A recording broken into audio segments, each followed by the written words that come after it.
Good morning and welcome back to Classical Mechanics 1 CMI. This is lecture 8 on 19th October 2021.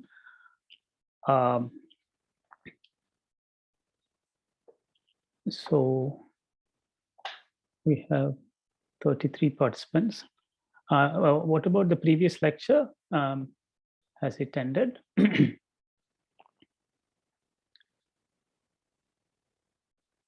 Yes, sir. I think it ended. Okay, fine. Yeah. So while we get started,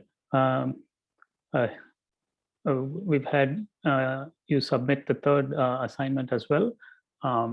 That's very good. Please do remember to hit the submit button and not leave things as drafts, because this has happened a few times. And I will probably spend a little bit of time mentioning a few things about the about problem set 2.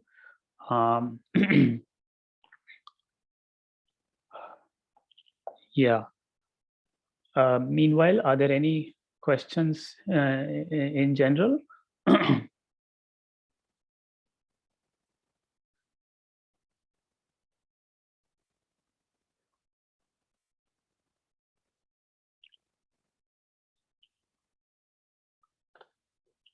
Okay.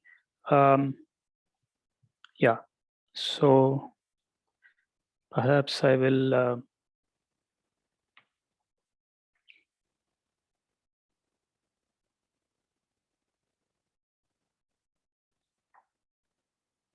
share my screen.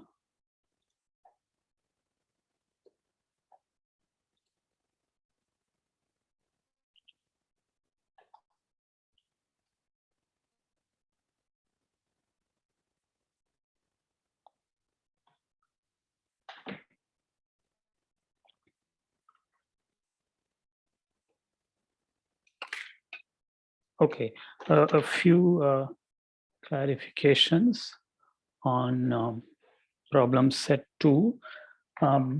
We will talk about them again. I mean, other things later as well.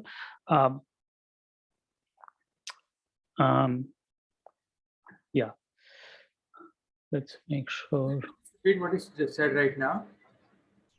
Yeah, I just said that I'm going to say a few words about problem set 2, which you submitted last week. I just want to mention a few comments about a few of the questions. Question number 3 concerned a linear change from Cartesian coordinates x and y to u, which is ax plus by, and v, which is cx plus dy. Okay, so this is called a linear change of variables or change of coordinates. Yeah, and we are told that boldface u or vector u ax plus by hat and v vector cx hat plus dy hat are vectors in directions of increasing u and v coordinates respectively. Okay, so just to so I mean, there are many examples here. You could choose specific values for a, b, c, d. I mean, the simplest one is a equal to b, a equal to d equal to 1, and b equal to c equal to 0. Now, what is that transformation? Can you identify it? Identity. Yeah, so this is the identity. So it just says that u is equal to x and v equal to y, does nothing. You could also do scalings. The scaling would be something like u is equal to 2x and v equal to, let us say, 3y. Yeah, so this is a rescaling of your coordinates, where in that case a and d are given by 2 and 3, while c and b are both 0. You could do other things. You could rotate your coordinates, in which case by some angle. So there are many examples. So for example, in a rotation, your xy coordinate system would look like this: the xy axis and the uv axis. Suppose you did a counterclockwise rotation by some acute angle, you would go to u and v in this manner, by some angle theta, for instance. So there are, you can cook up a lot of examples by choosing appropriate values for a, b, c, d. Now, the specific question that was asked is, how do you guarantee that u and v are orthonormal vectors? Yeah, that is, find conditions on a, b, c, d such that u vector and v vector are orthonormal. Yeah, so that is, going by definitions, orthonormal means orthogonal and of unit norm. Okay, so orthogonal means u dot v has to be 0. Yeah, and automatically, of course, v dot u would also be 0. Yeah, because it's commutative. So imposing this condition, what do we get? If I take u dot v, I'm going to get ax hat plus by hat dotted with cx hat plus dy hat. So bear with me if this is something you have done and are completely familiar with. So the answer here is AC plus BD. Yeah. Now, normal means u dot u equal to 1 and v dot v equal to 1. Okay, you want to impose both these conditions. Now, u dot u equal to 1 is the condition that a squared plus b squared is equal to 1. Yeah, because u is ax hat plus by hat. V dot v equal to 1 is the condition c squared plus d squared equal to 1. Okay. So orthonormality is a set of 3 conditions. Yes. Orthonormality is directly equivalent to like cross product bin 1. Oh, not exactly. Okay. No, I don't think that is. Yeah, these are 3 conditions. The cross product being 1, I don't think it is sufficient. It's not the same. Please check that. Yeah. But I think the dot product is 0 and the cross product is 1. Both are jointly equivalent to orthonormality. Okay. Dot product is 0 and cross product is 1. Okay, you can you can reformulate this in terms of cross product, but yeah, you need a nice Hamilton cross product. That's why I was pointing the cross product. Okay. All right. So yeah, it's possible. I mean, this is the very definition. Now, it may be possible to replace one of these conditions by something else involving cross product. If you can justify it, that is fine. But at the end of the day, you need these 3 conditions. Now, the question was to interpret. By the way, who was speaking? Vijay and Rai. Vijay and Rai. Okay, fine. Yeah. We'll be happy to rewrite these things in terms of cross products. But for now, I just want to work with definitions. So now we want to interpret in terms of the matrix A, B, C, D. Okay, so this is anticipating some things that we will study later on. You will study also in other courses, but it's just a little observation at this stage. What does this mean in terms of this these conditions? So first of all, it is saying let's take u dot u equal to 1. Yeah, this condition. This condition says that the first row is a unit vector.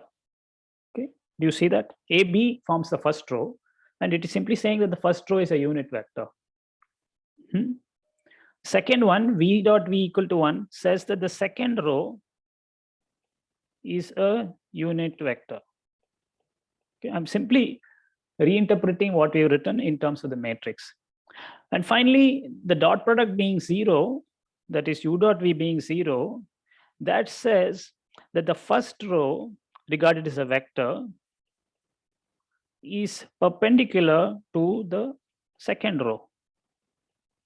Okay, that is a dot c plus b dot d equal to 0. So that is the statement. The first row is orthogonal to the second row. All right. So the condition that UV be an orthonormal system can be reformulated in terms of the matrix, and it is the statement that the rows of the matrix are orthonormal vectors. Yeah, so that is the statement. We can reinterpret this in another way as well. But any question about how I arrived at these conclusions?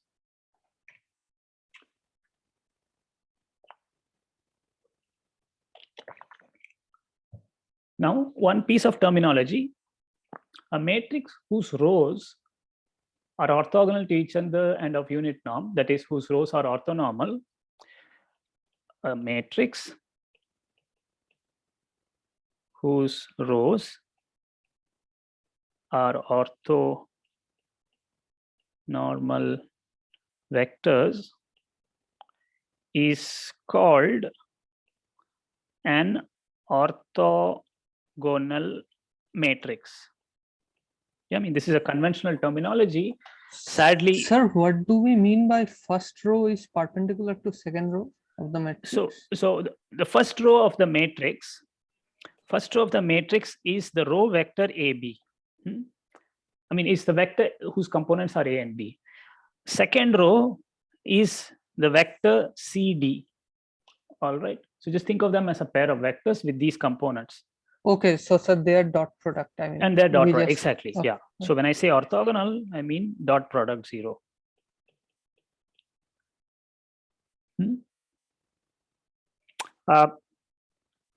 Any other question about this terminology?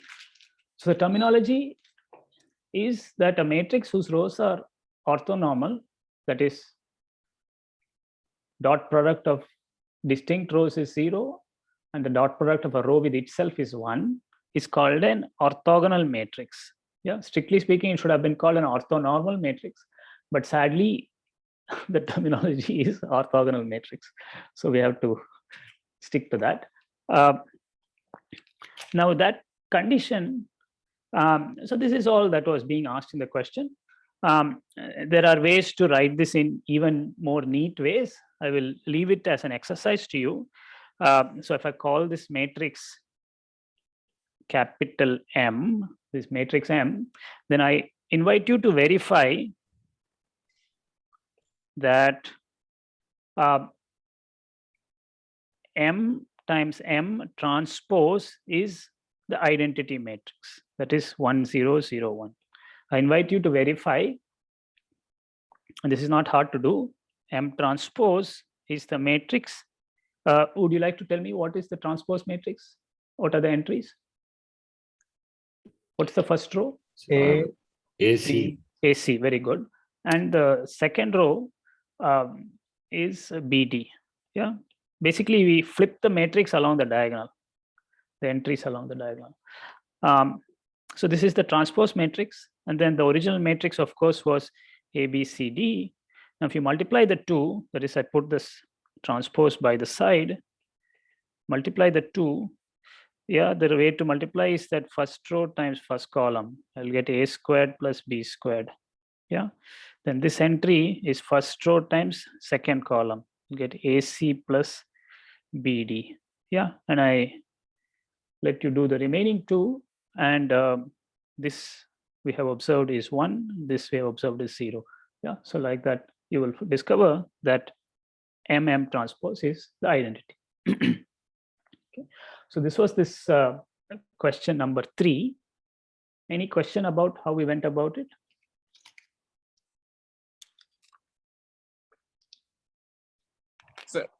I Yes. just wrote that the determinant would be 1 and determinant of A minus B CD would be 1. So will that be okay? Will be 0. Will that be okay?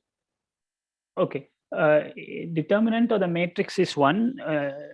Fine. And determinant of A minus B CD is 0. A minus A minus B CD. I mean the first row A comma minus B and the second row C comma D. Okay, all right. I think let me look at your answer sheet, then I will understand better. But no, I mean, if you have given an answer in terms of the matrix different from this, as long as it's correct and encodes all the 3 conditions, it is acceptable. Yeah, Thank you. we'll have a look at it. Yes. If it's an equivalent condition, it is acceptable. Okay, sir. Thank you. Yeah. Okay, now I want to make a few remarks about one of the other questions. I think one of the challenges is to understand what the question is asking. Once that is understood, the actual doing may not be so difficult. So in problem 4, we're talking about spherical polar coordinates. Yeah, spherical polars. And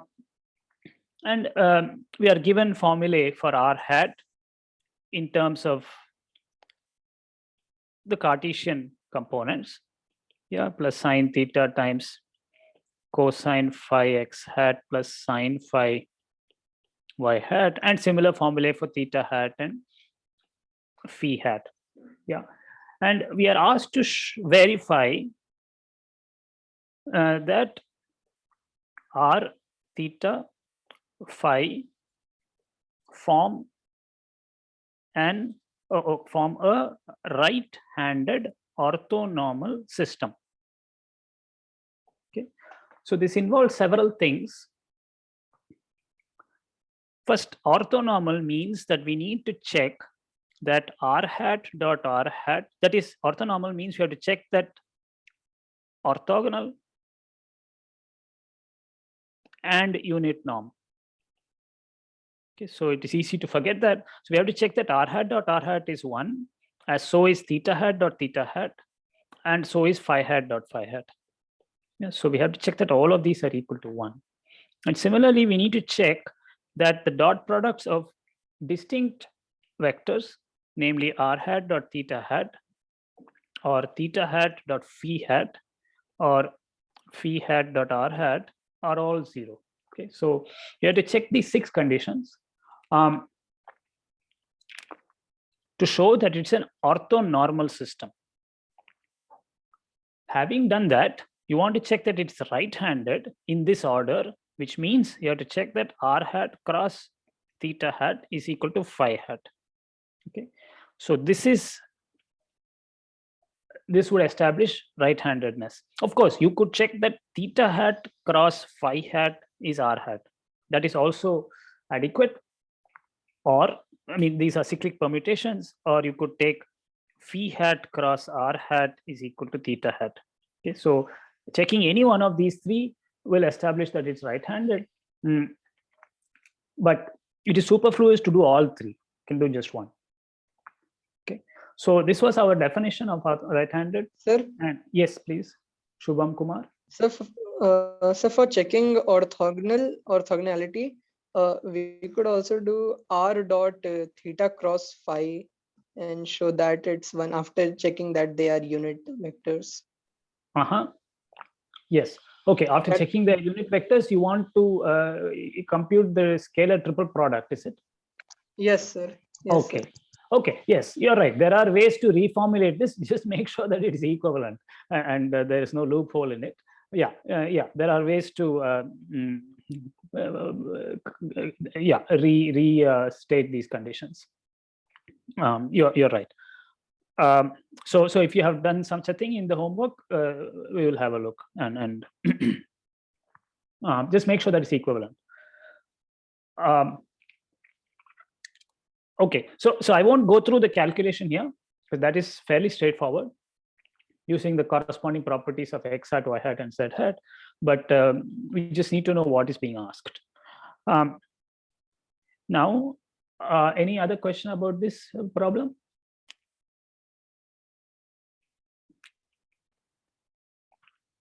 Sir, I didn't fully get why it's superfluous to all three. I'm not pretty sure why the first condition would imply the other two. Okay. All right. Okay. So, okay, first let me just look at it geometrically. Suppose you have x, y, z here. Yeah. What we're saying is that when you cross x with y, you get z. Okay. Now I invite you to check that if that holds and you take one more cross product. Okay, let's look at this particular setup first. Yeah, so this is a right-handed system because x cross y is z. Yeah, the way I have written it. And you do notice that y cross z, if I take my right hand from y, fingers of the right hand from y to z, then the thumb points towards x. Yeah, so y cross z is equal to x. Of course, these are all hats, and x cross y equal to z. And then there's the third one. If I take z cross x, I will get y. Okay, so these are all true for this system. Now, what you're asking is a proof that if one holds, the others will hold. So this requires a little calculation. And I think in previous homework, we had some formulae for repeated cross products, or if we didn't, we can do that. And you can check that, suppose you take one of these formulae and cross it with, let us say, y. Yeah, I cross this one with y, then you'll get x cross y on the right-hand side. And on the left-hand side, you will get y cross z cross y. And you need to simplify that expression. And using the fact that they're orthonormal, the terms will simplify, and you should get z on the left-hand side. So, so Gautam Vishwanathan, at least I'm not doing it here for you, but have I sketched for you what would be involved to show what you ask? Yes, sir. Yeah. Yeah. Okay. Thank you, sir. Yeah, sure. Okay. Okay. Sir, isn't yes. it enough to just show that r cap cross theta cross is equal to phi cross, and like we don't need to show also that theta cap cross phi cap is equal to r cap? Correct. Yeah, one will do. One will do. You're quite right. However, you cannot ignore these 6 conditions. They too must be checked. Yes, sir. Yes. Okay, you're quite right. Yeah, so one will do among these 3. So here all 6 needed. Yeah. Yes. Any other question? So can we like,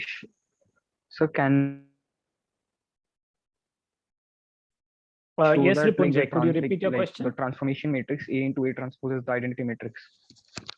So can we show that the transformation matrix, that is A multiplied by A transpose, is equal to the identity matrix, and then like based on what we derived on in the previous problem for the first part, for the 6 conditions? Yeah.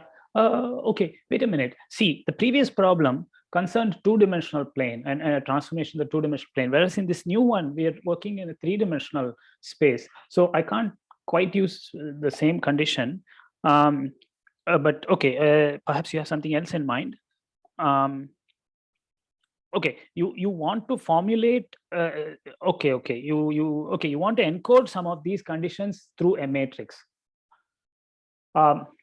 Yeah, yes, you can do that. Yes, you can do that. You can form a matrix whose entries are the components of r hat, theta hat, phi hat, and formulate these conditions in terms of that matrix. That's right.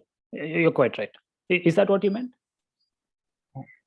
Yes, exactly.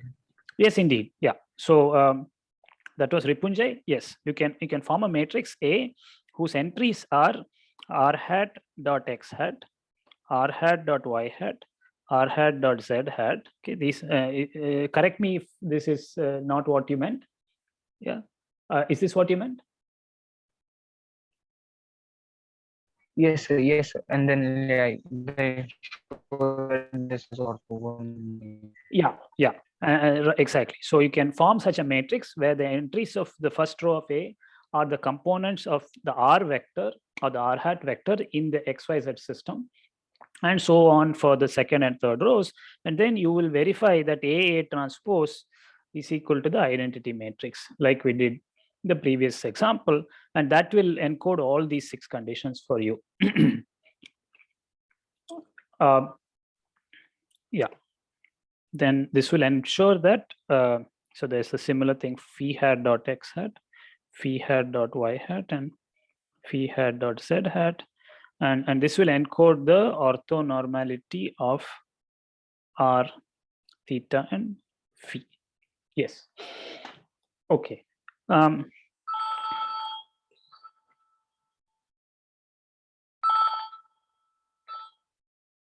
Yeah. Any other question?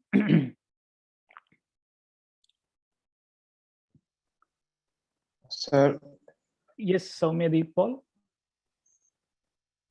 so in question 4, I think of the 6 conditions, we don't need 2 conditions. Like in the dots which are 0, we need only 1 because the cross product implies that they're perpendicular. Okay, you are suggesting that one can eliminate one of the mean- conditions. Okay, you would need to explain to me how you would do that. But according to definitions, you do need to check all 6. I'm not seeing. If I do r cap dot theta cap is 0, and then I show that r cross theta is equal to 5, that implies that phi is perpendicular to both. Okay. Look, you are replacing one of these conditions with some cross product condition. Yeah. So yes, you are welcome to do such things. Yes. So we cannot eliminate one of these altogether. You can replace it with some other condition if you like. Yes, you are welcome to do such things. Just check that it is. Is that what you meant? Yes, sir. Okay. Yeah. Yeah, so you're right. There are many ways to show that something is an orthonormal system. What I have described is the definition.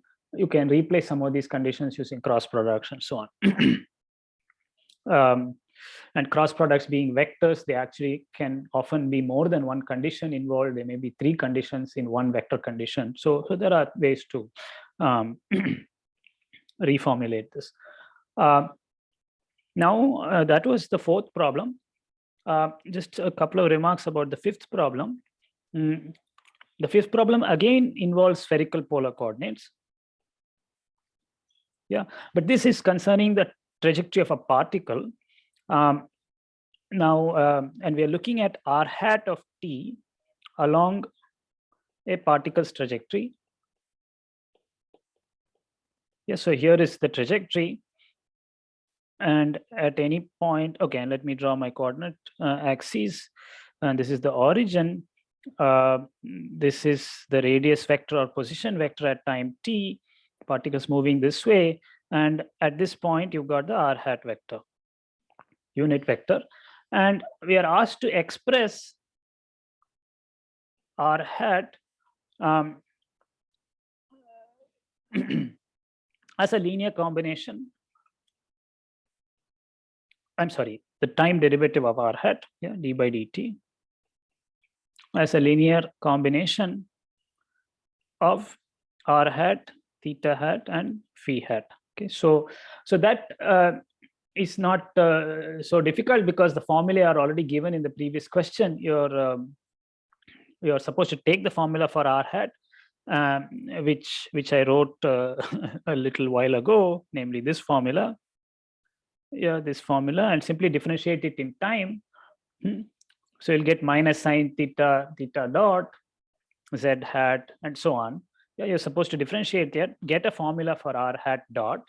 Now I will just write that formula, r hat dot or d by dt of r hat. If you compute it, and I think most of you have been able to do this, the answer you get is theta dot theta hat plus phi dot sine theta phi hat. Okay, so this is the formula one obtains for the time derivative of the unit vector in the r direction. Yeah, you notice that the unit vector in the r direction changes direction as you move along the trajectory, and this explains this. It describes how it changes.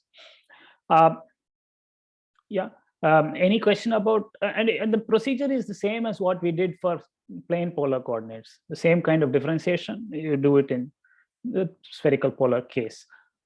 Any question about how one goes about doing this? Okay, now the second part of the question was to explain the absence or explain the coefficient of r hat here. So the coefficient of r hat is 0 in this case. So we want to explain the coefficient 0 of r hat in this formula. Okay. And several of you have got it, but I do want to clarify the matter or give the reasoning why it is 0. The point is that r hat is, of course, depends on time. R hat is a unit vector.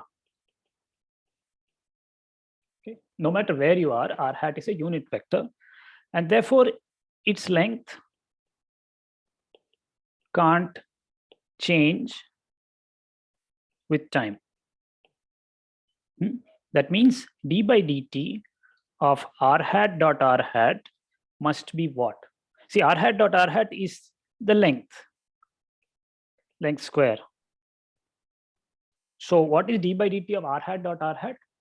0. 0, because the length can't change, or the square of the length cannot change. This must be 0. Well, let us work out what it means. It means that r hat dot r hat, using the Leibniz or product rule of differentiation, plus r hat dotted with r hat dot equal to 0. The two terms are the same.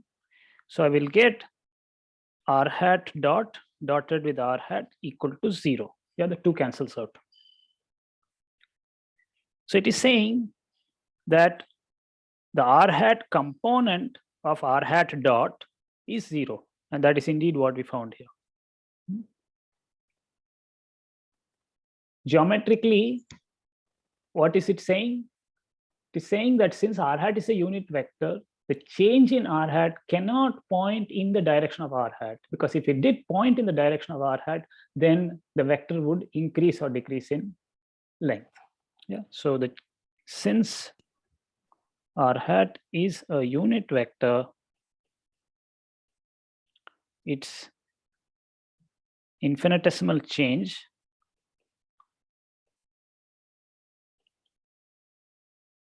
cannot point in the direction of r hat, as that would cause a change in its length. So this is the essential point. Sir, here in the geometrical interpretation, I have Yes. just mentioned that the operator, I mean the DDT, when it just acts on r hat, Yes. it can only rotate it and cannot change its magnitude. Correct. Yeah, that's right. Yes, that geometric interpretation is adequate. Yeah, Okay. that would be adequate. Any question about how we went about this, or either geometric or calculus reasoning? Okay, so these were a few of the questions. Sir, Yes. sir, when we do transformation of axis by rotations, like we did in the third problem. Yes. So then, with respect to the origin, those two coordinate axes remain same now. With respect to origin. No, see, when we make a rotation, and if we make a rotation about the origin, then the two pairs of coordinate axes will both emanate from the common origin. So this is the picture. I mean, the first, originally x and y were along east and north direction, and u and v also emanate from the same origin. so I mean, if you were to translate things, then the origin would change. But since we are only making a rotation, I mean, this is an example. I'm not saying everything is encoded here, just an example. A rotation about the origin doesn't move the origin of the system. So I was asking that with respect to the origin, these two coordinate axes are equivalent. No, I would not say that. The two coordinate systems are different because the coordinate, let me take a point here, right? Okay, let me take a point here. Take a point over here. Its coordinates in the UV system, the point P, what is the first coordinate? Well, let me say it's 1, okay? What is its second coordinate? 0. 0, very good. Yeah, okay. So these are the coordinates of that point because it has 0 V coordinate because it's along the U axis. On the other hand, the same point P, the address of that same point P in the XY system, so this is in the UV system, in the XY system is quite different. Yeah, because both X and Y coordinate are non-zero. It is somewhere in the first quadrant, so it may be some other value. Of course, given the angle of rotation, you can actually work out what it is. I let you do that. But so this is something and something else, which are neither is zero. Okay, so I would not say that the two coordinate systems are equivalent. They just have the same origin. The values of coordinates of any given point will differ in general. The only point with common values is the origin itself. It is 0, 0 in both systems. Yeah. Thank you, sir. Okay, you're welcome. That was Shakti Chauhan. Okay, and yeah. Okay, so let me now, I think in effect, we have also talked about, okay, there were problems 1 and 2, which by and large, I think you have all got right, but I'm happy to discuss them as well if there are questions. I mean, either this time or in the next lecture. Any question about this homework set?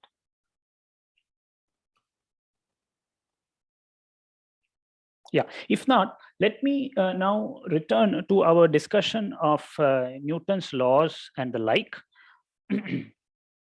Last time, which was a whole week ago, we talked about the number of degrees of freedom of a system.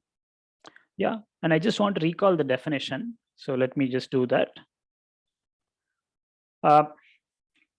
I have tried to, in the notes, I have tried to improve the presentation, make it a little bit more precise, so that some of the questions you had last time are addressed.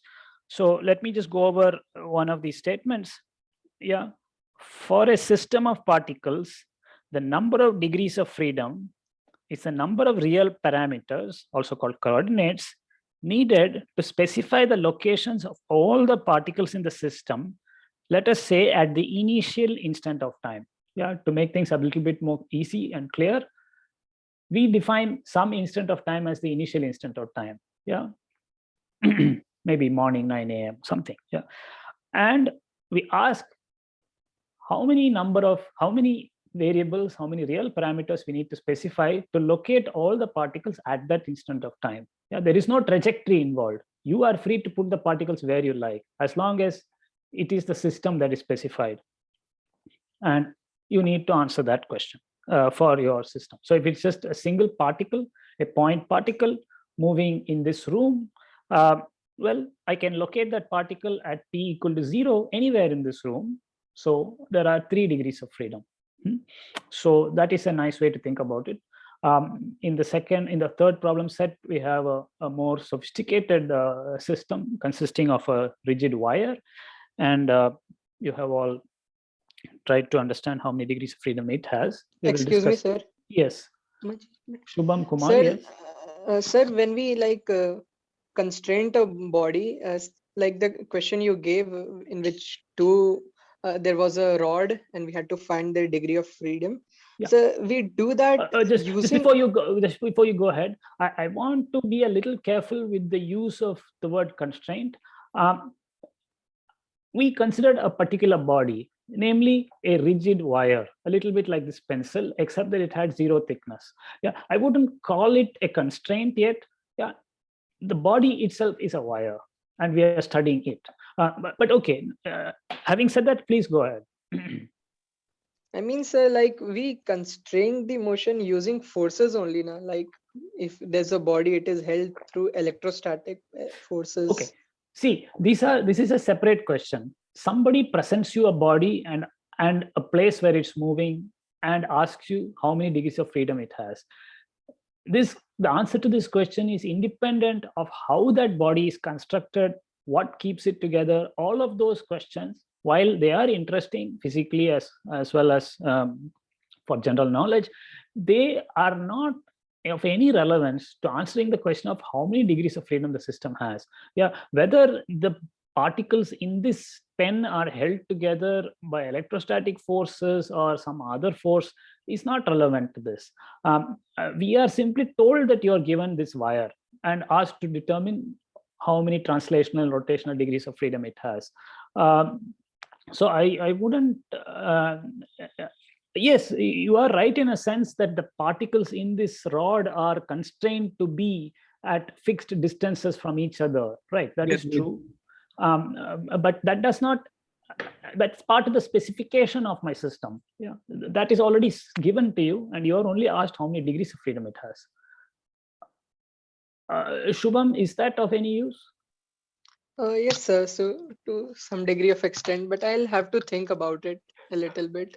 Okay. Yeah, see, we need to clearly be very clear about what the system is. There may be certain forces, certain internal forces that have gone into making the body. We are not concerned with those because we are told what the body is. Yeah, I would like you to keep that in mind. Now, and there are other forces, namely external forces, which govern the motion of the body itself, which we have not talked about. Those again are not relevant to counting the number of degrees of freedom. Neither are the internal forces keeping the body together relevant, nor are the external ones. Yeah. Now, what is this? So, yeah.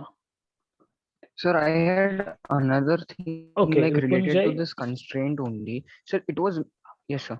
Sir, it was mentioned in the question that the rod can move only within the lecture hall. So isn't it like putting a particle in a box? So does that, because that is sort of a constraint that it can't be outside the box. Exactly. So, yes. Like, does that have any role in like? No. See, that has a role. Yes, it can't escape through the window. Because it can't go. Right. Your question is well taken. The short answer, it has no relevance to the number of degrees of freedom. It does say that the particle can't escape through the door or the window and so on, but you still need 3 real parameters to locate it within the room. Yeah, of course, there are those real parameters cannot go from -infinity to infinity. They need to go from 0 to 4 meters or something, depending on the size of the room, but it is still a real parameter. So we are only counting the number of real parameters. Their ranges, while being of much interest, because we are, I mean, CMI doesn't occupy the whole of Siruseri. Yeah, we have some restrictions here. So the ranges of the coordinates will be restricted, but that doesn't change the fact that there you need 3 coordinates. Is that clear? Yes. Okay. Yeah. Any other question about this? Sir? Yes, Shakti Chauhan, yes. Suppose there are two walls that are holding together a particle in between them. That's so that the particle can't move like through the walls. So like it can move along the plane of the walls. So then the number of degrees like will be affected or not? Like then there will be 2 degrees of freedom. That's it can move only in the plane. Sorry. Okay, you're talking about the particle that is moving on a wall. Fine. No, like there are two infinite walls. In between them, the particle is like fixed moving on the plane of the walls. No, wait. Look, you have 2 walls here. Yeah. Now, are you telling me the particle very close? They are very close. Okay, they're very close. Okay. Like only the particle can fit in. Okay, you need to be very clear here. Okay, so okay, if you say only particle can fit in and the walls are so close that the particle cannot move in this horizontal direction, it can only move in the on the plane of the walls, then it has 2 degrees of freedom. If it can move in this direction, then it has 3 degrees of freedom. You have to decide how thick your walls are or how much space there is between the walls and how big your ball is. Yeah, does that answer your question? It has 2 degrees of freedom according to the way you specify things. Yes, sir. Yes, sir. Okay, Thank you. great. Yeah. So sorry to interrupt. I have another Yeah, another thing Ripunjay, based yes. on what you just said. Yeah. Sir, is there any the way we have defined degree of freedom is by the number of coordinates or real numbers which we require to locate every point in the system. But there is another way of looking at it, like in how many directions the particle can move. Like you just said that it can move only in 2 directions, so it will have 2 degrees of freedom. So if we use the second way to specify the degree of freedom, will it be correct? Like They will give the completely same correct or- answer. Yes, yes. Yes, sir. But is it correct fundamentally? That is what I'm asking. Yeah, I mean, after all, the number of coordinates needed, each of the coordinates gives you an independent direction in which the particle can move. So they are sort of synonymous. Yeah, it will give you the same answer. I slipped into that kind of terminology. Perhaps I should not have. If a particle is constrained to lie on this wall, which is made of my hand, well, you need 2 coordinates to specify the location on this on my palm. Yeah, you need to know along which latitude you are and along which longitude you are, roughly speaking. So that's the 2. And the manner in which I spoke is that, oh, it can move along this latitude, it can move along that latitude, longitude, and therefore there are 2. They are both the same way of counting. Is that okay? Yes. Okay, fine. Sir, You're welcome this to is, think about it like, again.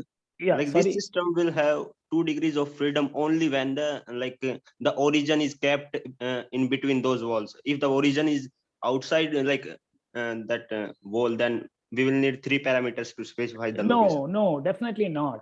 Because see, irrespective of where you position your origin, even if I position my origin here, the distance of the origin to the wall is fixed. Yeah, the origin doesn't move. And therefore, that extra coordinate that you are talking about will not change. Namely, the distance of the wall from the origin doesn't change. So that's not something that, no matter where you are on this wall, that distance is always fixed. So it's not a free parameter. You don't need to specify it at all. It takes only one value. Oh, yes, yes. Sir. Okay. It, yeah. Thanks. Okay. So any other questions on this concept? Okay. Gone. Okay. Okay. Let's go on to just a comment on this, what I call the zeroth law of classical mechanics. There was some suggestion that what I call the zeroth law is an assumption as opposed to a law. I would like to, I mean, perhaps I didn't answer that or go through it carefully enough last time. First of all, what did I say with regard to this? First of all, I said that what we would like to regard as the zeroth law of classical mechanics is the statement that the path followed by a particle in time, well, which is called its trajectory, the zeroth law states that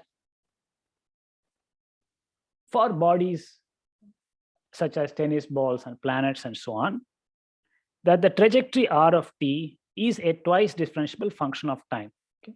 So the sense in which this is a law is that it is not an assumption, but rather an assertion. Okay, it's an assertion about natural phenomena. It is deduced by observing how tennis balls move, how planets move. It is not some self-evident fact, neither is it an assumption. For instance, it is not saying that the trajectory is a once differentiable function. Yeah, that is not what it is saying. It is not saying it's a 4 times differential function. It is requiring something rather specific. That is a twice differential function. And this could not be deduced without experimentation or plotting curves by observing motion. Yeah. And furthermore, this assertion only applies to certain bodies, like the ones I mentioned. I mean, falling bodies, like tennis balls or cricket balls, or or the moon's motion. It applies to those things. It doesn't apply to certain other things. So it is a law that applies within a certain domain of applicability. Yeah, and where it doesn't apply, we cannot use many of the concepts of Newtonian mechanics. And I gave a couple of examples, namely Brownian motion as well as motion of electrons in atoms. It simply doesn't apply. So the word law is used in a specific way in physics. It doesn't mean that it's always true. It has a domain of validity. Any law of physics has a domain of validity. In this case, the domain of validity excludes Brownian motion. It excludes atomic phenomena. It excludes nuclear phenomena. Yeah. So a law doesn't mean it holds everywhere. Just like the laws of that are enshrined in our constitution simply don't apply in neighboring countries or in other planets. Yeah. So in the same way, some laws of physics have their domain of applicability. And if you postulate that law, then you can deduce consequences. And those laws are not self-evident. They are not simply facts of logic. They are things about natural phenomena that you deduce by observing.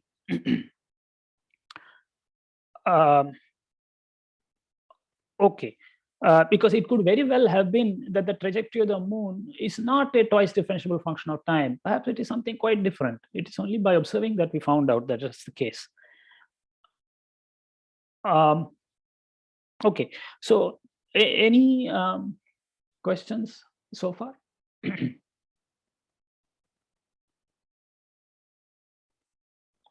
All right, let me then, yeah.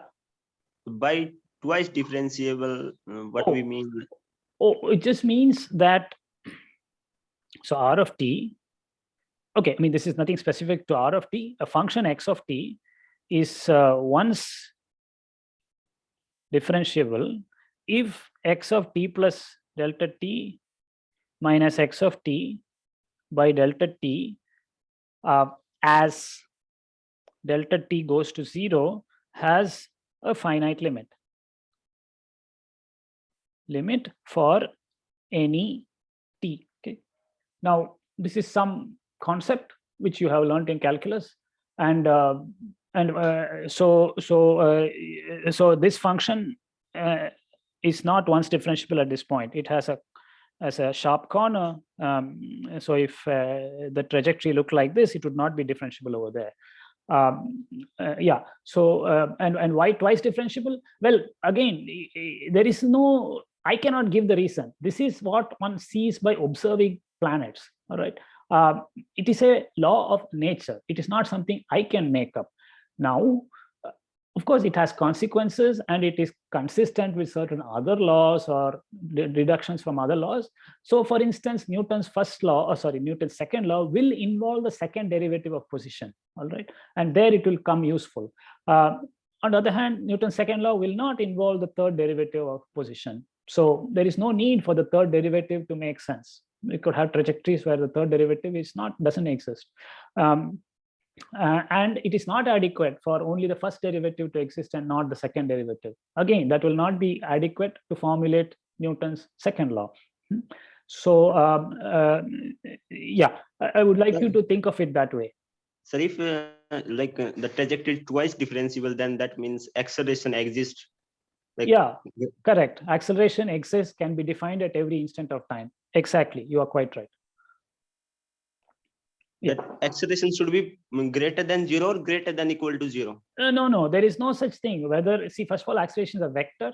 It can take any direction. It can be 0. It can be negative. I mean, even any component of acceleration can be 0. It can be negative. It can be positive. We are not asking that it have a particular value or sign. All we are asking is that it exists. That's all. Yes, sir. What the value of this limit is not being, we are not constraining that. Okay.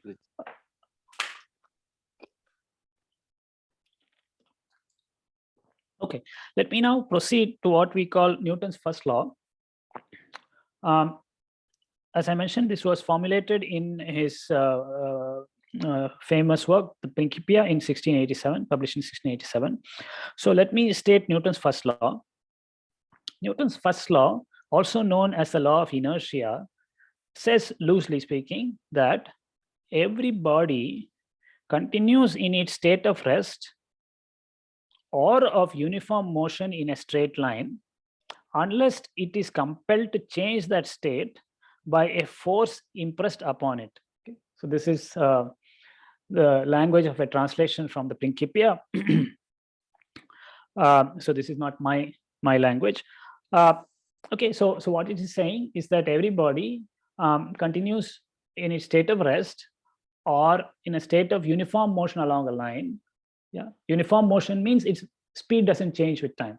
Speed remains constant and it remains moving along a straight line. I mean, the straight line could be pointing in any direction. Yeah. So let us restate this in symbols. In other words, the momentum, which is m times v, m times the velocity, or m times r dot of a particle that is free,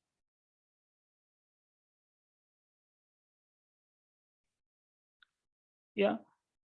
When I say free, that is what was said in the previous sentence. That is, unless there is a force impressed upon it. So suppose there is no force, yeah. But let me be more precise. When I say what is it to be free, it means that it is far from physical interactions with other bodies. Okay, so a free particle is, for instance, a particle that is off in outer space. All right, that is not affected by the gravity of the Earth or other bodies. To reasonable approximation would be called free. So it's very far from physical interactions with other objects. Yeah. So for such a particle, one that is free or very far from other physical bodies and their influences, the first law of Newton says that the velocity does not change with time. Because if the velocity does not change with time, r dot would be 0. So r dot would be 0. And the solution of that equation is that r is equal to r of 0 times t. Sorry. V dot. Sorry, I should call it something else. Yeah, I have lost. So the solution of this equation is r of t is some a vector a t plus b. No,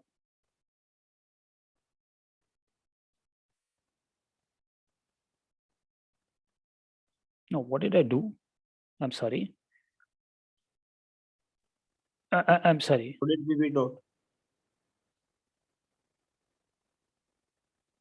I'm sorry. Does not change with time. So r double dot. I'm really sorry about this. Yeah. So the condition is really that r dot doesn't change with time, which means r double dot is 0. And the solution of that condition is that r is equal to at plus b for some pair of vectors a and b. So I could write that in a better way. R of t is equal to v of 0 times t plus r of 0. Okay, so this would be another way of writing. A and b are interpreted as the initial velocity and the initial location.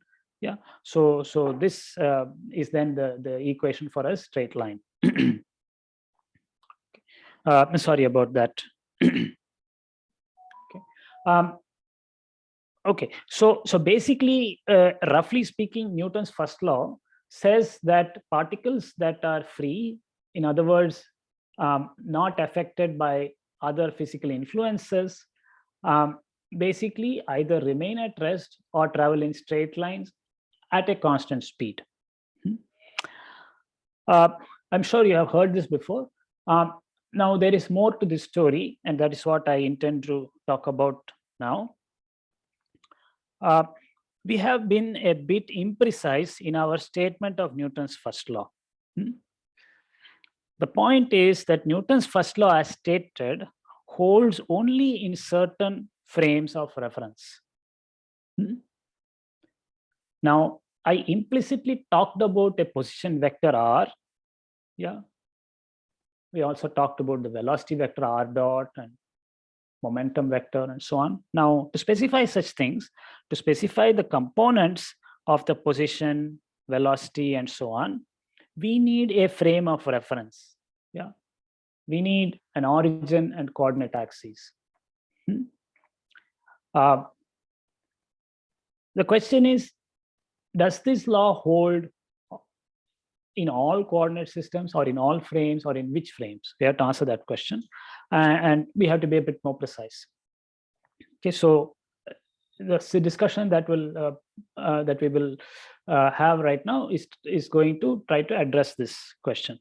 Now, it is found, as the examples will clarify, it is found that a particle that is not subject to any forces, that is a particle that is isolated, a free particle. Yeah.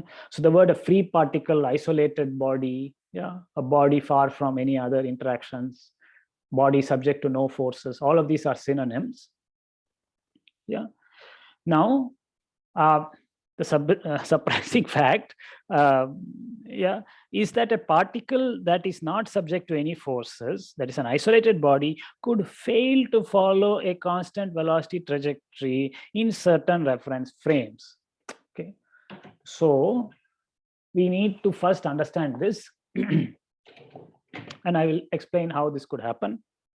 Yeah, so let me now try to be a bit more precise.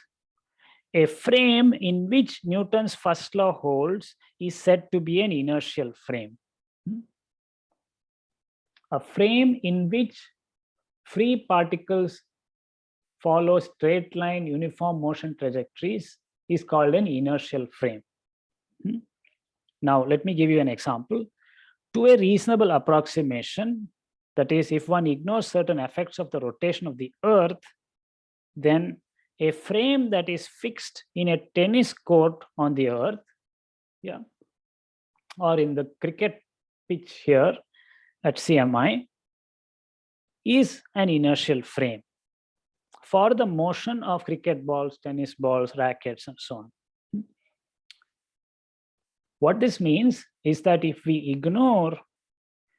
effects of gravity and friction are ignored, then tennis balls in such a frame would always move along a straight line uniformly.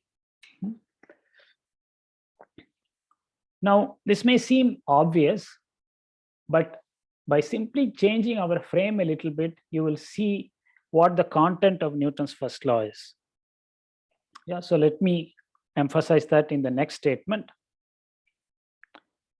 It is found that Newton's first law for tennis balls, namely in the absence of gravity and friction such forces, if we ignore them, the tennis balls travel in straight lines at uniform speed, it fails to hold in a frame that is attached to a swinging pendulum or a rotating merry-go-round that is beside the tennis court. All right. Suppose you sit on a rotating pendulum and look at a cricket ball that is at rest on the pitch here. Yeah, it will not look like that ball is at rest. In fact, since I am on this swinging pendulum, it will look as though the ball itself is swinging from my viewpoint. And that is certainly not a ball that is at rest or moving in a straight line. So by this example, I hope to have demonstrated to you that a tennis ball that is free from all forces need not follow a straight line trajectory with uniform motion. It will follow a straight line trajectory only in certain frames of reference, and those frames are called inertial frames. Frames where this fails are called accelerated or non-inertial frames. So the frame of a swinging pendulum is a non-inertial frame. The example that follows, I hope, will make things even clearer, because on the Earth, it is hard to ignore gravity. So let's go away from the Earth. Let's go out into outer space, very far from Earth, Sun, and other objects, where to some reasonable approximation, we really are isolated. Okay, so we are in this faraway spaceship, faraway spaceship. All right, now So let me go through this carefully. For instance, a frame, so I'm going to give an example of a frame that is not inertial, where Newton's first law doesn't hold. Okay. So what is that frame? We go to this faraway spaceship. We have a bee inside that spaceship, and that bee flies around the spaceship, yeah, in some irregular manner. It has its motion. Now, suppose you have a frame that is attached to the bee. Okay, so one axis points from the center of the bee to its nose, the other one towards one wing, and the other to the other wing. Right, so you have a frame set up in the bee. Now, as the bee moves around, this frame will also rotate, twist, and so on, go around the place. Such a frame is not inertial. So let me read this carefully. For instance, a frame that is attached to a bee that flies irregularly in a faraway spaceship is not inertial. And why is it not inertial? It is because a free particle that's also in that spaceship, okay, far away from other interactions, simply at rest in that spaceship, when viewed from this bee frame, will not look like it is at rest or in uniform motion. It will look as though it is moving around very randomly. I mean, mirroring basically the motion of the bee. Okay, so a frame that is attached to a flying bee in a faraway spaceship is not inertial because a free particle at rest in that same spaceship, would appear to move in a non-uniform manner. Okay, so we have come to the first important observation that Newton's first law doesn't hold in all frames. We have to restrict to a certain class of frames, and it's only in those frames that it holds. Yeah. So in the case of the spaceship, a frame that is fixed in the spaceship would be an inertial frame. So a ball that is at rest in the spaceship would appear to be at rest. It would not move. Okay, so that would be an example of an inertial frame. But then suppose instead you consider a frame that is attached to a top. Okay, so here's my top. Yeah, this is my top and it is spinning. So suppose you have a frame that is attached to this top, then that frame would itself be spinning round and round. And when you look at the world from that frame, a particle at rest in that spaceship would look like as though it's going round and round, certainly not at rest or moving uniformly. So we say that a frame that is attached to a top and participates in the rotational motion of the top is not inertial. Okay, because free particles would not follow straight lines when viewed from that frame. Sir? Yes, Shubham Kumar, Sir, yes. Sir, we are saying that the top is rotating with when we are seeing it from the inertial reference frame, right? Yeah, so very correct. So let us think of the Earth, and I have a top on the Earth. Now we have come to the observation that the Earth is an inertial frame. Okay, we will now accept that. That is, on the Earth, to reasonable approximation, particles that are not subject to other forces like gravity and friction will basically travel in straight lines. Now, this has to be checked. Okay, when I say this is an inertial frame, you have to check it. You have to bring a free particle, keep it in that frame, or situate it relative to that frame, and check, does it move in a straight line or not? Okay, so this is an experimental question. Suppose we have checked that the Earth is an inertial frame. So we are now in agreement on that, having checked some experiments. Having done that, we now consider a new frame, namely a frame of a spinning top. That is, I situate myself on a top, go round and round with the top, and see the world from that top. That frame, I claim, is not inertial because particles that I have already confirmed are at rest or are moving at straight lines in uniform speed relative to the Earth would be seen to be spinning, would not be seen to be at rest.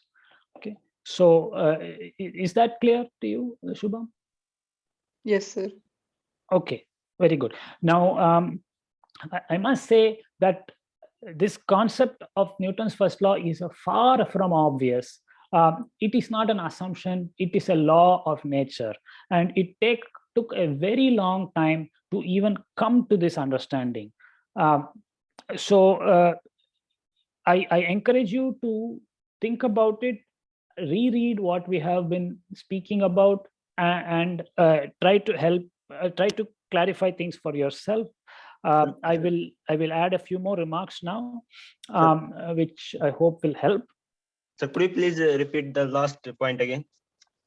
The last point. Okay. So the last point, based on the question from Shubham, is that first, what do? We check that Earth, when I say Earth, a frame fixed on the Earth. Yeah. That frame fixed to Earth is inertial. What does that mean?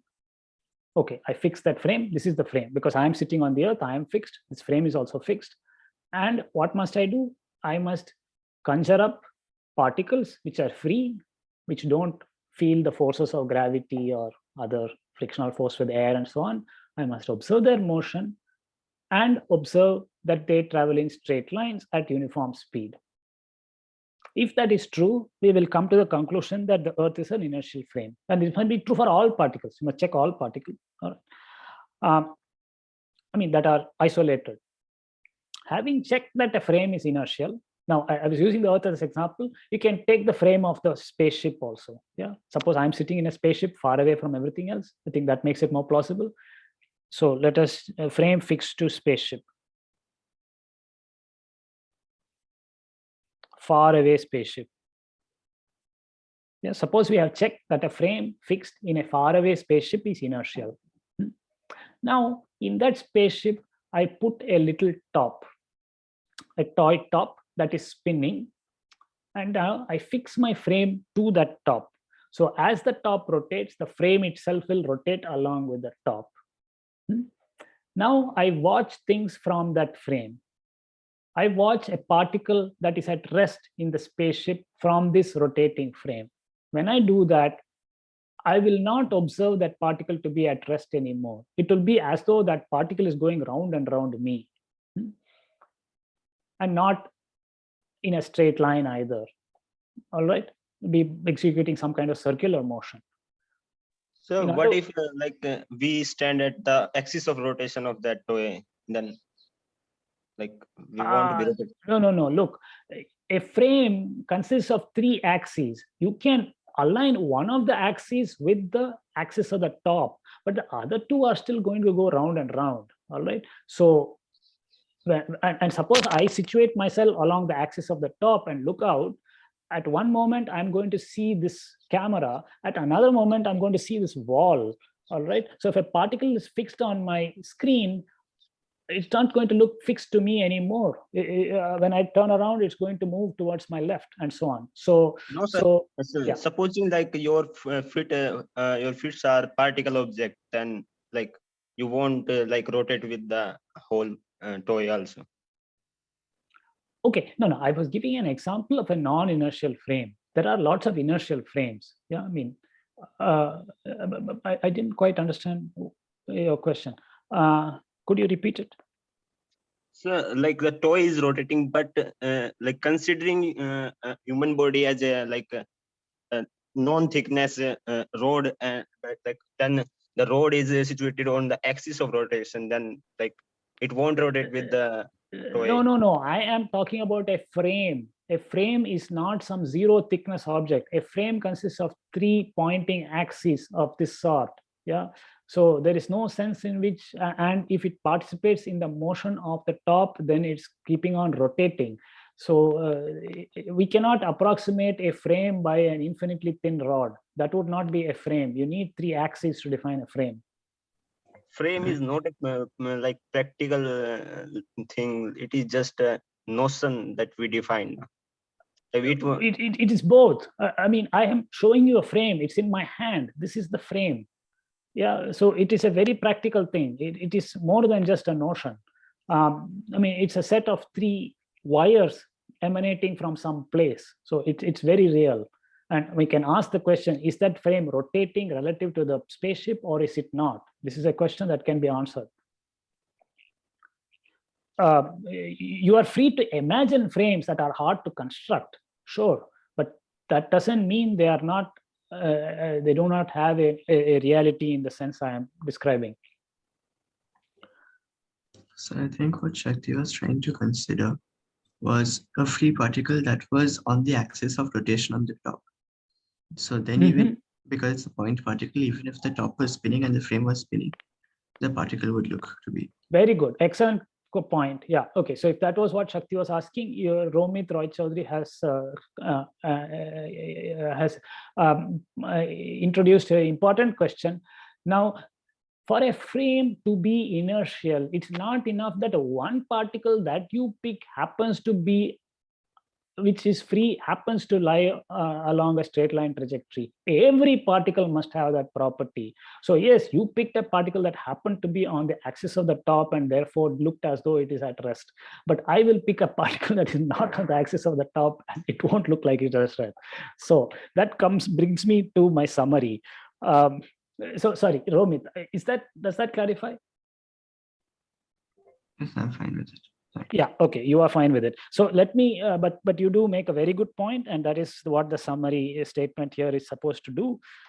To summarize, Newton's first law is the assertion that there is a frame of reference called an inertial frame in which this word is very important, in which all isolated bodies, namely those that are far from physical interactions, move at constant velocity. Okay, so it's not enough to check it for one particle. I have to keep on checking it for all particles. If this statement fails for any one particle, then that frame is not inertial. All right, of course, we check it for a reasonable collection of particles and we then work with that in practice.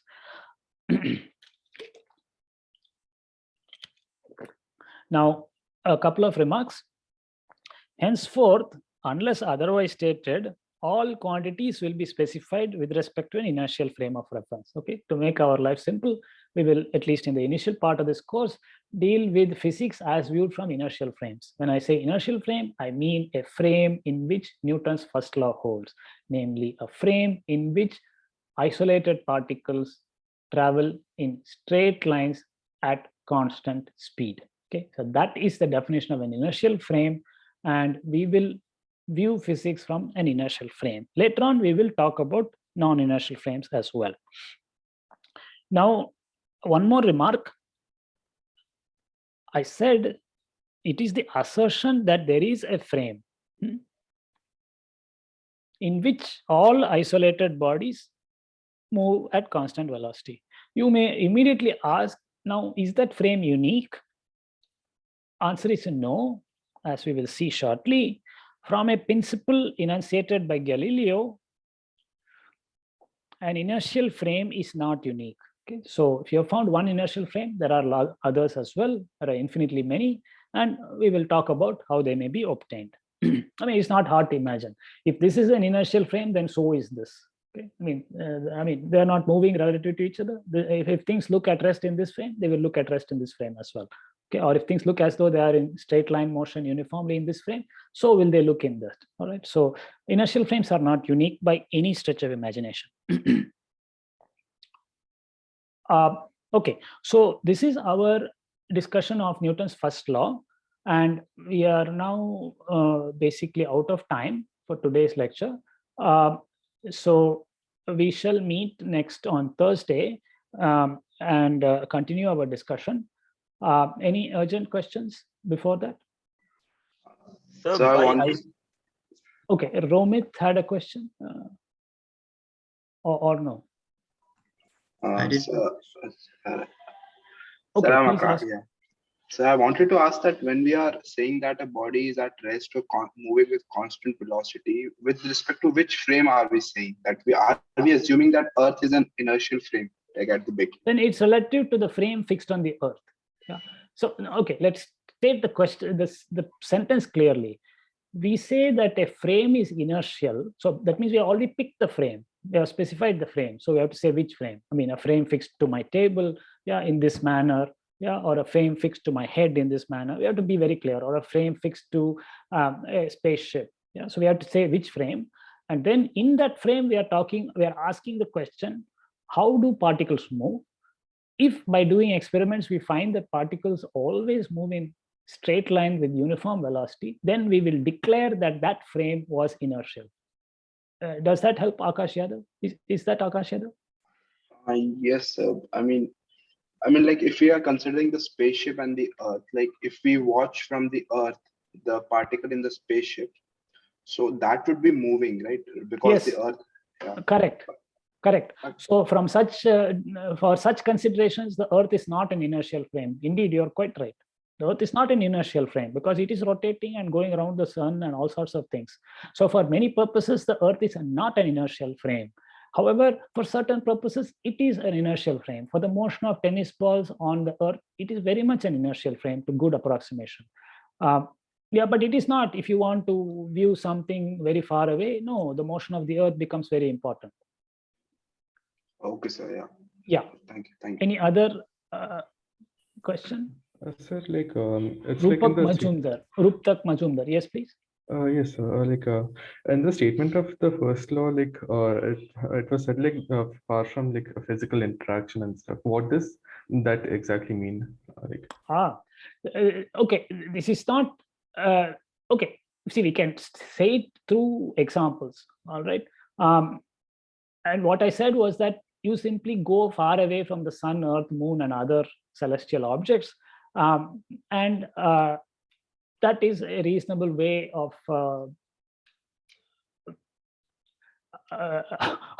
looking for isolation. Yeah, I mean, there are ways of measuring how much, how far away you are, or but I agree with you that this is a somewhat imprecise concept. It is an idealized concept, and okay, the way to understand it is to, for instance, we will assume that the Earth is inertial, yeah, and observe certain motions, say of pendula and so on. Now, it may be that we will find that there are some small effects which we can measure or calculate, showing the non-inertiality. Okay, so that way we will be able to quantify this departure. Okay, my statement was somewhat cryptic, I think, to you. Maybe later on when we talk about non-inertial frames, things will get a little bit clearer. But for now, I want to just say that by going far away from other physical objects, you become isolated. That's about it. We are not being particularly more precise about it. The farther away you get, the better this approximation would be. That's about it. Yes, sir. Thank you, sir. Yeah. So, yes, so can we, sir, I'm Rapunjay. Okay, so yes, can please. we think of this in this way, that say there is a force, like it is like, because if any two bodies will interact, there will be some acceleration. So because if there is acceleration, you'll have to subtract the relative acceleration, which is like a pseudo force will act. So an inertial frame should be one where no force acts on the object, okay, so that you have no form of it. Yeah, now I think you're getting a little ahead of ourselves. See, isolated simply means, see, okay, it is an observation that interactions between objects, bodies, tends to decrease with distance. This is a practical observation, that we feel less pull towards the Earth if we are a little farther up than we are closer to the Earth. This is a experimental observation, and we simply stretch that further and further to define what we mean by an isolated body. Yeah, I wouldn't. Okay, yes, there are matters concerning pseudo forces and so on, but I don't think that is needed to explain what an isolated body is. So the reason that I told it in this way is, so consider a universe where there is a constant force acting on like a same amount of force acting on every single body. So if there are 100 bodies, a same amount of force is acting on each of them, so that no relative velocity can change, because like no relative position change, or there is no change in any dynamical variable because of that force. So in that case, the definition of inertial frame, that every single object should obey the first law, will hold. But even then, there is some interaction that is coming from outside. So if like there is some god who is pushing the entire universe, so in that case, will it be like inertial or non-inertial? No, wait. See, to talk about.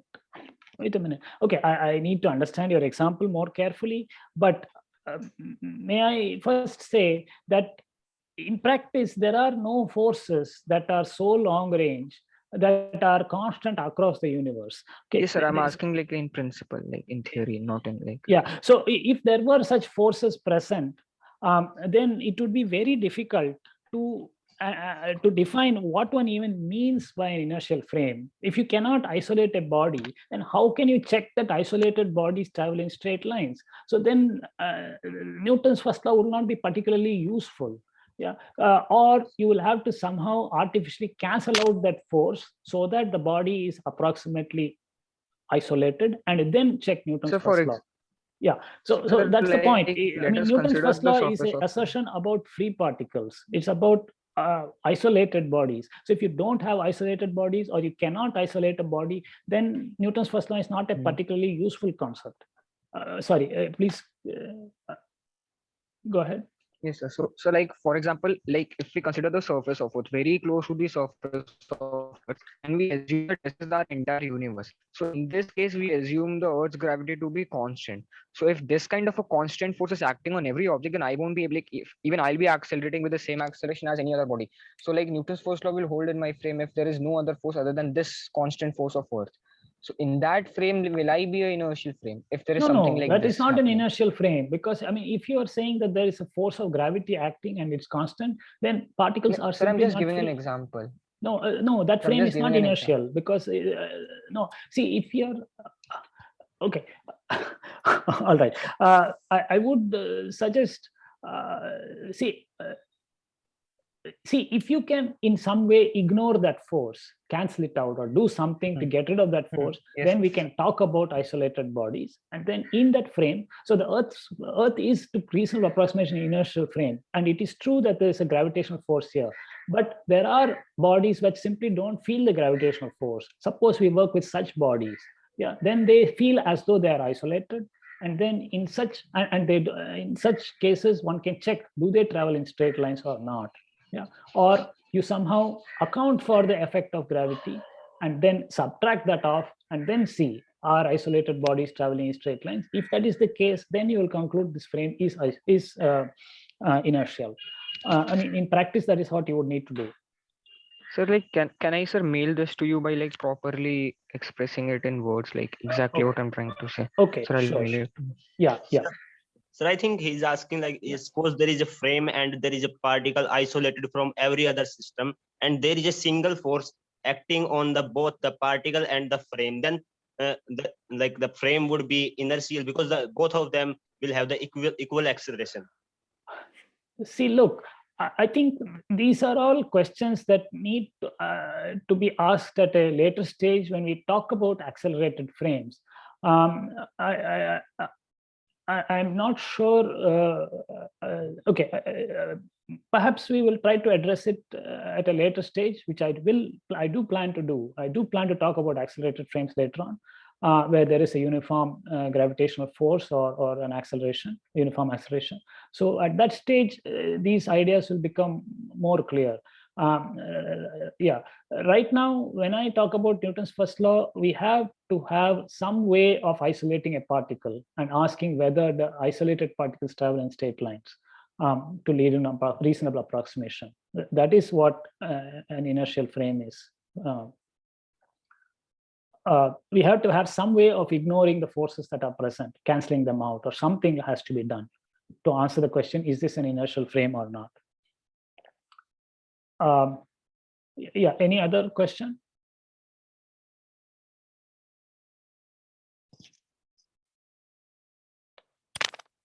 Okay, so Sir, in the All right. case of isolated bodies, what if the body possesses some internal force, like I'm sorry, please say that again. so when we talk about the isolated body, what if the body have its own internal force, like no force acting from outside, but its own, like suppose there is a bee Yeah. flying, then Yeah. it would have its own muscular or like its own energy. Right. Sure. Okay, look, I had that should not affect things very much. All right. I mean, I'm thinking of a bee as a very small object, and yes, there may be some internal forces holding the bee together, but I'm thinking of the bee as basically some kind of rigid object, and it is flying around. That should not affect things. No, the fact that there are internal forces holding the bee together are just help us to make the bee. The fact that the bee is flying in an irregular way is the more important matter, and that we have a frame fixed to the bee is really the important thing. To move irregularly, it must possess some acceleration. If it is possessing acceleration, then there must be some force acting on it, sir, either internal or external. Sure, in this case it's internal. It has had a good lunch and it's able to move around. That's all. Yeah, see, we are not concerned with how the bee moves, and if you don't like a bee, we just, as you said earlier, we can hypothetically make a frame in the spaceship that moves in this jagged way. All right, that's it. No bee is present. We just imagine a frame that moves in this crazy way, and we observe a fixed particle in the corner of the spaceship from that frame. Yeah, so if you like, look at it that way. But the fact that the bee has got an internal structure or has had a good lunch and is able to move around, it doesn't affect these conclusions. The fact that the bee's frame is non-inertial is a conclusion independent of how the bee moves.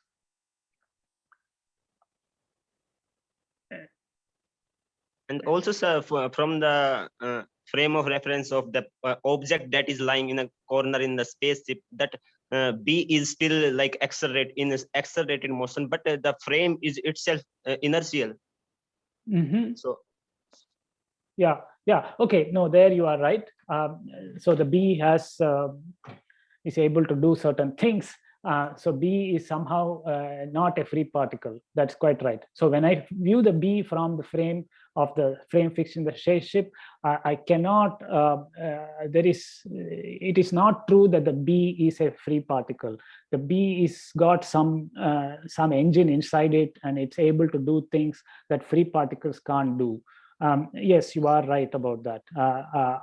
Perhaps my talking about a B has caused some unnecessary confusion. Yes, a B in a spaceship is not a free particle. yes, sir. Yeah. Thank you, sir. Yeah. Oh, okay. Any other questions? All right. Anyway, thanks for your interest and excellent questions. We shall continue the discussion of Newton's laws next time. For now, I wish you a good afternoon. Let us stop this lecture here. Thank you. Thank you, Thank you, sir. Thank you, sir. Thank you. Thank you, sir. Thank you, sir. Yes.